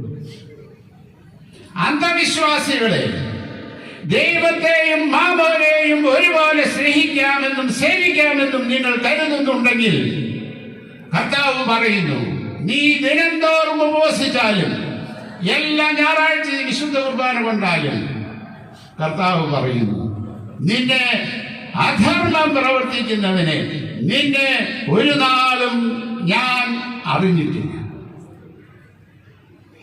കല്യാണത്തിന് കുട്ടിയുടെ പ്രാർത്ഥിച്ചിറക്കാൻ പോയാൽ ഇറങ്ങൂ. 10 പ്രാവശ്യം പ്രാർത്ഥിച്ചാൽ ഇറങ്ങത്തില്ലല്ലോ. അതിനെ നിശ്ചയിക്കുന്നത് ആരാണ്? രാഹുവാണ്. സകലത്തെയും സൃഷ്ടിക്കുകയും നിയന്ത്രിക്കുകയും വീണ്ടെടുക്കുകയും ചെയ്യുന്ന ഈ തമ്പുരാനെ അവഹേളിക്കുന്നത് എന്തിനാണ്? നീ അശുദ്ധനാണ്. കർത്താവ് പറയുന്നു, നീ അത്ഭുതം പ്രവർത്തിച്ചാലും, നീ പ്രവചിച്ചാലും, നീ വീര്യപ്രവർത്തനങ്ങൾ ചെയ്താലും ഒരു നാളും നിന്നെ ഞാൻ അറിഞ്ഞിട്ടില്ല. അധർമ്മം പ്രവർത്തിക്കുന്നവനെ എന്നെ വിട്ട് പോകുകയും. 6 യോഹന്നാന്റെ സുവിശേഷം 6-ാം അധ്യായം 39-40 വാക്യങ്ങൾ. അവൻ എനിക്ക് തന്നതിൽ ഒന്നും കളയാതെ എല്ലാം ഒടുക്കത്തെ നാളിൽ ഉയർത്തെഴുന്നേൽക്കണം എന്നതാകുന്നു എന്നെ അയച്ചവന്റെ ഇഷ്ടം. ഒന്നും കളയാതെ എല്ലാം ഒടുക്കത്തെ നാൾ ഉയർത്തെഴുന്നേൽക്കണം എന്നാകുന്നു എന്നെ അയച്ചവന്റെ ഇഷ്ടം. 1 തെസ്സലോനിക്കർ 4-ാം അധ്യായം 16-17 വാക്യങ്ങളിൽ ഇങ്ങനെ വായിക്കും. കർത്താവ് താൻ ഗംഭീരനാദത്തോടും പ്രധാന ദൂതന്റെ ശബ്ദത്തോടും ദൈവത്തിന്റെ കാഹളത്തോടും കൂടെ സ്വർഗത്തിൽ നിന്ന് ഇറങ്ങി വരികയും ക്രിസ്തുവിൽ മരിച്ചവർ മുമ്പേ ഉയർത്തെഴുന്നേൽക്കുകയും ചെയ്യും. പിന്നെ ജീവനോടെ ശേഷിക്കുന്ന നാം അവനോട് ഒരുമിച്ച് ആകാശത്തിൽ കർത്താവിനെ എതിരേൽപ്പാൻ മേഘത്തിൽ എടുക്കപ്പെടും. ഇങ്ങനെ നാം എപ്പോഴും കർത്താവിനോടുകൂടെ ഇരിക്കും.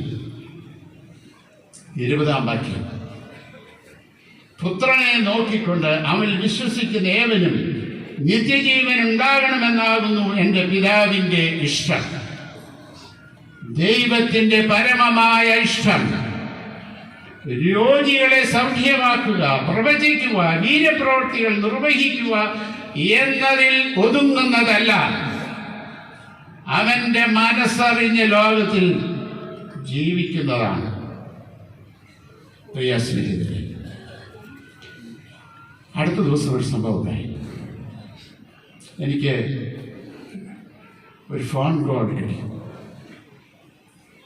എറണാകുളത്ത് നിന്നാണ്, ഒരു പോലീസ് ഓഫീസറാണ്. അദ്ദേഹം പറഞ്ഞു, ഇന്ന BSNL ടവറിൻ്റെ അടുത്തുള്ള പള്ളിയോട് ബന്ധപ്പെട്ട്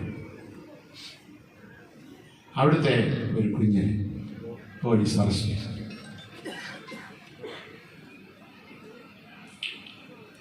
ഞാൻ വിചാരിച്ചു, എൻ്റെ ദൈവമേ, പേരൊക്കെ പറഞ്ഞു. ഞാൻ അന്വേഷിച്ചു, അല്ല, അവിടെ ഉദ്ദേശിക്കുന്ന വിധത്തിലുള്ള അവരൊന്നും സംഭവിച്ചിട്ടില്ല. എന്നാൽ അരമണിക്കൂർ കഴിഞ്ഞപ്പോൾ വിളിച്ചു പറഞ്ഞു, ഇത് കർത്താവിൻ്റെ വേല ചെയ്യുന്നവൻ്റെ മകളാണ്, 16 വയസ്സ്, മദ്യത്തിനും മയക്കുമരുന്നിനും അടിമയാണ് അവൾ, കാരിയറാണ്, വിൽക്കുകയാണ്.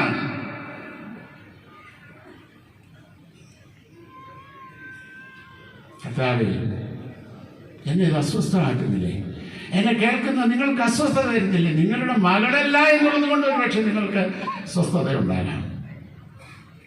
അവളും നമ്മുടെ മകളല്ലേ, അതും കർത്താവിൻ്റെ ഒരു വേലക്കാരൻ്റെ മകൾ. എൻ്റെ ദൈവമേ, എന്താണ് എവിടെയാണ് കുഴപ്പം?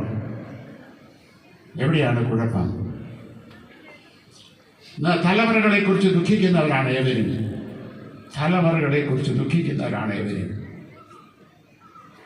എന്തുകൊണ്ട്? ദൈവം വിശ്വസിച്ചേൽപ്പിച്ചിരിക്കുന്ന ഈ പൈതങ്ങളെ കത്തിക്കാൻ നിങ്ങൾ പരാജയപ്പെട്ടു പോയിരിക്കുന്നു എന്നുള്ളത് കൊണ്ടാണ്.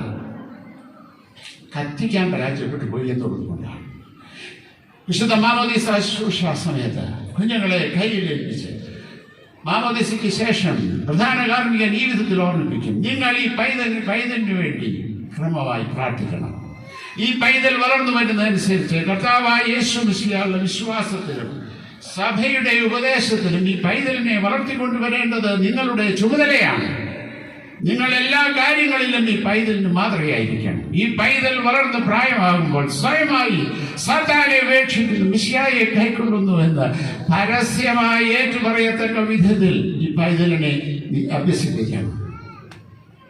ഞാൻ വിനയത്തോടെ ചോദിക്കട്ടെ, എന്നെ കേൾക്കുന്ന പിതാക്കന്മാരെ, മാതാക്കളെ, ഒറ്റ പ്രാവശ്യമെങ്കിലും നിങ്ങൾ നിങ്ങളുടെ മക്കളോട് ചോദിച്ചിട്ടുണ്ടോ, ഈ ദൈവം എന്നെ ഏൽപ്പിച്ച ഈ കുഞ്ഞിനെ യേശുവുള്ള കുഞ്ഞായി വളർത്തുന്നു ഉറപ്പുവരുത്തിയിട്ടുണ്ടോ?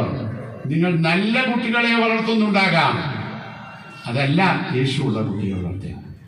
യേശുവുള്ള കുട്ടിയെ നീ വളർത്തിയാൽ ഈ ഗതികേടുണ്ടാകില്ല. എനിക്ക് ഉറപ്പാണ്, യേശുവുള്ള കുട്ടിയെ വളർത്തണം. നിങ്ങൾ വിചാരിക്കും, ഞങ്ങൾ ചെറിയ കുട്ടിയായിരിക്കുമ്പോൾ പള്ളി കൊണ്ടുപോയിട്ടുണ്ടല്ലോ,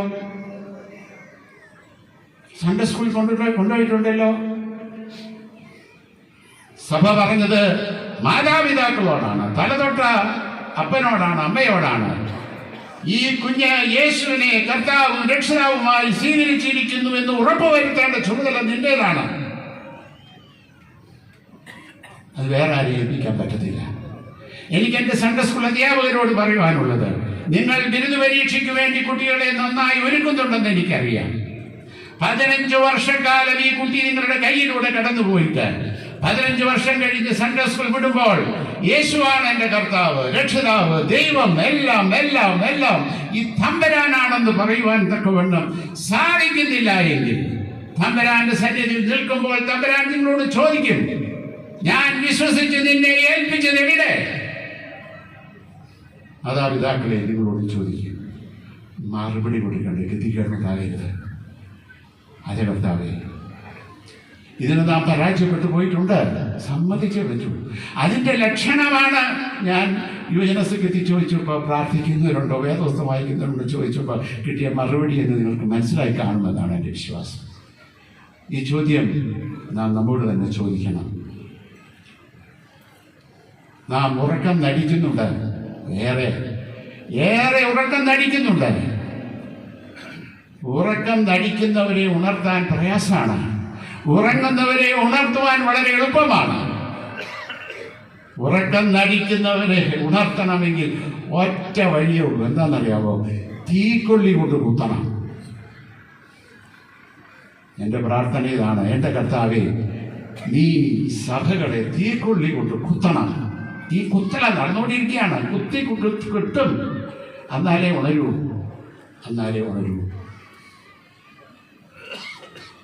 കർത്താവ് സഭയോട് പറയുന്നു, ജീവനുള്ളവനെന്ന് പേർ നിനക്കുണ്ട്, എന്നാൽ നീ മരിച്ചവനാണ്. വെളിപാട് പുസ്തകം 3-ാം അധ്യായം 1-ാം വാക്യം. സർദീസിലെ സഭയുടെ ദൂതനെഴുതുക, ദൈവത്തിന്റെ 7 ആത്മാവും 7 നക്ഷത്രവും ഉള്ളവൻ അരുളി ചെയ്യുന്നത്, ഞാൻ നിന്റെ പ്രവൃത്തി അറിയുന്നു. ജീവനുള്ളവനെന്ന് നിനക്ക് പേരുണ്ട്, എങ്കിലും നീ മരിച്ചവനാണ്. ഞാൻ എൻ്റെ വാക്കുകൾ ഉപസംഹരിക്കുമ്പോൾ ഒരു ചോദ്യം: എങ്ങനെയാണ് ദൈവത്തിൻ്റെ ഇഷ്ടം തിരിച്ചറിയുക? ദൈവം തന്നെ പൂർണ്ണമായി വെളിപ്പെടുത്തിയ ക്രിസ്തുയേശുവിനെ അറിയുന്നതിലൂടെയാണ് ദൈവത്തിൻ്റെ ഹൃദയം തിരിച്ചറിയാനായിട്ട് സാധിക്കുക. കൊമ്പ് മുന്തിരിവള്ളിയിൽ വസിക്കുന്നത് പോലെ കർത്താവിൽ വസിക്കണം. ഞാനൊരു ശാസ്ത്ര വിദ്യാർത്ഥിയാണ്. ഈ എല്ലാ ചെടിക്കും അതിനകത്ത് 2 കുഴലുണ്ട്. പെട്ടെന്ന് നമ്മുടെ കണ്ണോട്ട് നോക്കിയാൽ കാണാൻ പറ്റത്തില്ല. ഒന്നിൻ്റെ പേര് സൈലം എന്നും മറ്റൊന്നിൻ്റെ പേര് ഫ്ലോയം എന്നുമാണ്. സൈലം നാം ഇട്ടുകൊടുക്കുന്ന വളവും വെള്ളവും വലിച്ചെടുത്തു, എന്നിട്ടത് മുകളിലോട്ട് ഇലയിലേക്ക് കൊണ്ടുപോകും. ഇലയിലുള്ള ക്ലോറോഫിൽ, അതാണ് പച്ചിപ്പ്, അതുമായിട്ട് സൂര്യപ്രകാശത്തിൽ ഭക്ഷണം ക്രമീകരിക്കും. ആ ഭക്ഷണം ഈ തടിയുടെ ഇല മുതൽ അടിവരെയും കൊണ്ടുപോകുന്ന ഇടമാണ് ഫ്ലോയം. ഇത് ഇടമുറിയാതെ ഈ പ്രക്രിയ നടന്നുകൊണ്ടിരിക്കുന്നതിൽ മാത്രമാണ് ആ വൃക്ഷം ഫലം പുറപ്പെടുവിക്കുകയുള്ളൂ. നിങ്ങൾ എവിടെയെങ്കിലും ആഴത്തിലൊരു വെട്ട് കൊടുത്തു, സ്വല്പസമയം കഴിയുമ്പോഴത്തേക്കും ഇല വാടും, അത് കരിയും. കാരണം എന്താണെന്നറിയാമോ? അതിന് വെള്ളവും വളവും ഭക്ഷണവും ലഭിക്കുന്നില്ല എന്നുള്ളത് കൊണ്ടാണ് അങ്ങനെ സംഭവിക്കുന്നത്. പ്രിയ സ്നേഹിതരെ, കർത്താവ് നമ്മോട് പറയുന്നു, നീ യേശുവിനെ അറിയണം. യേശുവിൻ്റെ മാർവിൽ ചാരി കർത്താവിൻ്റെ ഹൃദയത്തെ നീ വിവേചിക്കണം. നമ്മളെ കാനാവിലെ കല്യാണ ഭവനത്തെക്കുറിച്ച് നമുക്കറിയാലോ. അവിടെ വലിയൊരു പ്രശ്നം ഉണ്ടായപ്പോൾ സംഭവിച്ചതാണ്, യേശുവിൻ്റെ അമ്മ അവിടെ ഓടിച്ചെന്നു, മകനെ നീ എന്തെങ്കിലും ഒന്ന് ചെയ്യണമെന്ന്. ആകെ പ്രശ്നമാണ്. കർത്താവിൻ്റെ അമ്മ മറുപടി പറഞ്ഞു, എൻ്റെ അമ്മനെ ഞാനും ചെയ്യാൻ എന്നെ കൊണ്ടൊക്കെ. എന്നാൽ യേശുവിൻ്റെ അമ്മ എന്താണ് ചെയ്തത്? നമ്മളാണെങ്കിൽ അവൻ്റെ പുറകെ നടന്നേനെ, ചെയ്യടാ എന്ന് പറഞ്ഞു. യേശുവിൻ്റെ അമ്മ ഉടനെ കസിൻസിനെ കാണാൻ പോയതായിരിക്കും എന്നാണ് എൻ്റെ വിശ്വാസം. പോകുന്ന വഴിക്ക് പറഞ്ഞു, അവനെന്തെങ്കിലും പറയും ചെയ്യണം. നിങ്ങൾ ചോദിച്ചിട്ടുണ്ടോ, എന്തേ ഇങ്ങനെ? കർത്താവ് അമ്മയോട് പറഞ്ഞതല്ലേ എന്നെ കൊണ്ട് ഒക്കില്ല എന്ന്. എന്നത്തെ അമ്മ ഇങ്ങനെ, എൻ്റെ അമ്മ ഇങ്ങനെ പറഞ്ഞ ഒറ്റ മറുപടിയേ ഉള്ളൂ, ഈ അമ്മയ്ക്ക് മകനെ നന്നായി അറിയാമായിരുന്നു, അവൻ എന്തെങ്കിലും ചെയ്യുമെന്നുള്ളതിനെ കുറിച്ച് അമ്മയ്ക്ക്. എന്നാൽ 12ാമത്തെ വയസ്സിൽ അമ്മയ്ക്ക് അറിഞ്ഞുകൂടായിരുന്നു. 12ാമത്തെ വയസ്സിൽ അവൻ നഷ്ടപ്പെട്ടപ്പോൾ 3 ദിവസം വെപ്രാളം പിടിച്ച് ഓടി.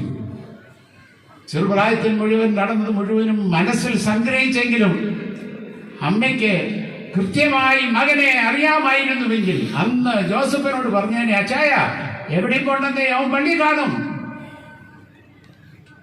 എന്നാൽ 30ാമത്തെ വയസ്സായപ്പോൾ അമ്മ പറയുന്നു, അവൻ എന്തെങ്കിലും ചെയ്യും. നമുക്ക് യേശുവിനെ അറിയാമോ? പൗലോസ് അപ്പോസ്തലൻ പറയുന്നു, I know whom I have believed. And he is my treasure. I have the assurance that he will keep me till the end. ഞാൻ ആരെ വിശ്വസിച്ചിരിക്കുന്നു എന്ന് ഞാൻ അറിയുന്നു. അവൻ എൻ്റെ ഉപനിധി അവസാനത്തോളം കാക്കുവാൻ ശക്തനെന്ന് ഉറച്ചുമിരിക്കും. നമുക്ക് യേശുവിനെ ആഴത്തിൽ അറിയണം. യേശുവിന്റെ ഹൃദയത്തിന്റെ തുടി പറയണം. അപ്പോഴാണ് തമ്പുരാന്റെ ഹൃദയത്തിന്റെ തുടി പറയാൻ സാധിക്കുക.